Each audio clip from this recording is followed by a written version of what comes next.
অসমীয়া যুৱ মঞ্চই জাতীয় জীৱনৰ প্ৰতিটো সমস্যা সমাধানৰ দাবীত অবিৰতভাৱে সংগ্ৰামত অৱতীৰ্ণ হৈ আহিছে আৰু অনাগত ভৱিষ্যতেও অসমীয়া যুৱ মঞ্চই বলিষ্ঠ ভূমিকা গ্ৰহণ কৰিব। মই বৰ্তমান উপস্থিত আছোঁ ঐতিহাসিক শিৱসাগৰৰ বৰপুখুৰী পাৰত থকা যুৱদল প্ৰাংগণত। আজি শিৱসাগৰৰ যুৱদল প্ৰাংগণত অসমীয়া যুৱ মঞ্চ আৰু মহিলা যুৱ মঞ্চৰ 20 সংখ্যক কেন্দ্ৰীয় প্ৰতিষ্ঠা দিৱস উদযাপন কৰা হৈছে। মোৰ সতীৰ্থ মই দীপকক অনুৰোধ জনাইছোঁ মহাজাতি 24 লাইভৰ সমূহ দৰ্শকক ইয়াৰ সামগ্ৰিক পৰিৱেশ দেখুৱাবলৈ। ধন্যবাদ জ্ঞাপন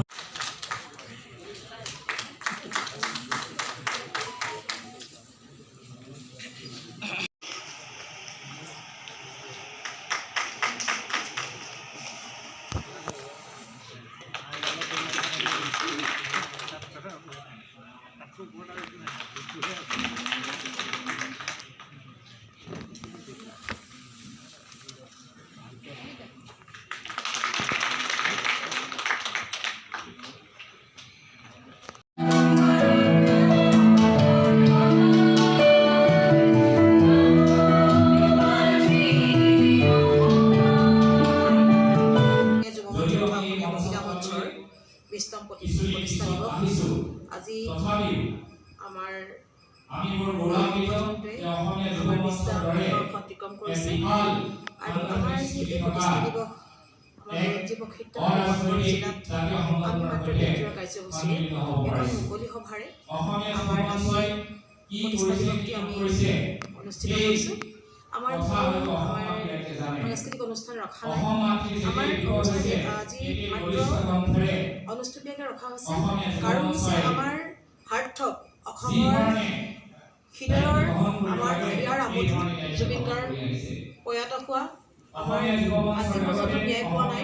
যি পৰ্যন্ত ন্যায় নাপায় আমাৰ অসমীয়া মহিলা মঞ্চ তথা অসমীয়া যুৱ মঞ্চই আমি কোনো সাংস্কৃতিক অনুষ্ঠান আমি নাৰাখোঁ, আমি নাপাতোঁ যি পৰ্যন্ত ন্যায় নাপায়। আৰু আমি এই প্ৰতিষ্ঠা দিৱসতে আমি আজি মুকলিকৈ আমাৰ আজি আমাৰ বক্তব্য ৰখা হ'ব। আমাৰ যি পৰ্যন্ত আমাৰ ইয়াৰ গৰাকী আমাৰ ন্যায় নাপায় সেই পৰ্যন্ত আমাৰ অসমীয়া যুৱ মঞ্চৰ অসমীয়া মহিলা মঞ্চৰ আমাৰ প্ৰতিবাদ অব্যাহত থাকিব। আমি খুব কম দিনৰ ভিতৰতে আমাৰ বিগত আজি নৱেম্বৰ মাহত জুবিনদাৰ ন্যায়ৰ দাবীত আমি এটা প্ৰতিবাদী কাৰ্যসূচী লৈছিলোঁ আৰু খুব সোনকালে আমি নতুন বছৰতে আমাৰ আমি জুবিনদাৰ ন্যায়ৰ যন্ত্ৰমন্ত্ৰ আমি প্ৰতিবাদী কাৰ্যসূচী ল'ম। আৰু আমাৰ আজি এই আপোনালোকৰ সংবাদ যোগেদি আমি আমাৰ মাননীয় মুখ্যমন্ত্ৰীয়ে ক'ব বিচাৰিছোঁ যে অসমৰ যি বাংলাদেশী সমস্যা এটা স্থায়ী সমাধান কৰক। কাৰণ অসমৰ ইমূৰৰ পৰা সিমূৰলৈ যি বাংলাদেশী অবৈধ বাংলাদেশীৰ বিতাৰণৰ যি এখন নাটক চলি আছে এখন বন্ধ হ'ব লাগে।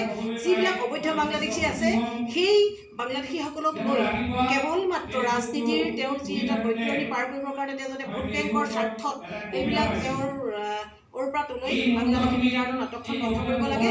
সমূলঞ্চে বাংলাদেশী চিনাক্ত কৰি এই অসমৰ পৰা বিতাৰণ কৰিব লাগে। অসমীয়া যুৱ মঞ্চই 20 সংখ্যক প্ৰতিষ্ঠা দিৱস উদযাপন কৰিছে আৰু আমাৰ লক্ষ্য আৰু উদ্দেশ্য অসমৰ জনসাধাৰণে জানে। বৰ্তমান সময়ত আপোনালোকে গম পাইছেই এইখন অসম ভূমিত যি কাৰ্বিসকল আছে ভূমিপুত্ৰ তেখেতসকলক বহিৰাগতই গৌবেগ ধ্বনি দিব পৰা হ'ল। এইখন অসমত বহিৰাগতৰ এই দপদপনি অসমীয়া যুৱ মঞ্চই চলিবলৈ নিদিয়ে আৰু অসমীয়া যুৱ মঞ্চ গঠিত হৈছে অসমৰ বায়ু পানী সেৱন কৰি এই ভূমিতেই জন্ম হোৱা পাহুৱাল ডেকা গাভৰুৰ সান্নিধ্যত। গতিকে অসমীয়া যুৱ মঞ্চই স্পষ্টভাৱে কৈ দিছে চৰকাৰে অতি সোনকালে তেওঁলোকৰ লগত আলোচনা কৰি অসমীয়া জাতিটোৰ কথা চিন্তা কৰিবলৈ হ'ল। বহিৰাগতক কিয় ইমান মূৰৰ ওপৰলৈ উঠাই দিছে এইটো আমাৰ প্ৰশ্ন আছে। আজি অসমত থাকি অসমীয়া ভগনীয়া হ'ব নেকি? এনেকুৱা ধৰণৰ এই হিন্দু হিন্দু বুলি কয় অতি হিন্দু হ'বলৈ যোৱাটো আমাৰ কাৰণে অতি দুৰ্ভাগ্যজনক কথা। আজি আমি অতি হিন্দু হ'বলৈ যোৱাৰ বাবেই আমাৰ মাটিতে আমাৰ মাৰ আগতে আমাক আজি বহিৰাগতই অপমান কৰিলে, গৌবেগ ধ্বনি দিব পৰা হ'ল, আমাৰ মাটি ল'ব পৰা হ'ল। ইয়াক কিন্তু স্পষ্ট ভাষাৰে কৈছোঁ যে অনাগত দিনত কিন্তু আমি অতি তীব্ৰভাৱে আন্দোলন কৰিম যদি এনেকুৱা ধৰণৰ আমাৰ কাৰ্য দেখিবলৈ হয়। আমি সকীয়াই দিছোঁ ইয়াত যিসকল লোক আছে তেখেতসকলক সকীয়াই দিছোঁ বাহিৰৰ পৰা আহি বহিৰাগত বণিক গোষ্ঠী আৰু বহিৰাগতসকলক সকীয়াই দিছোঁ অসমৰ মাটি পানী বায়ু সেৱন কৰি অসমৰ যদি কিবা অনিষ্ট হ'বলৈ হয় কিন্তু কোনো কাৰণতে সাৰি নাযাব।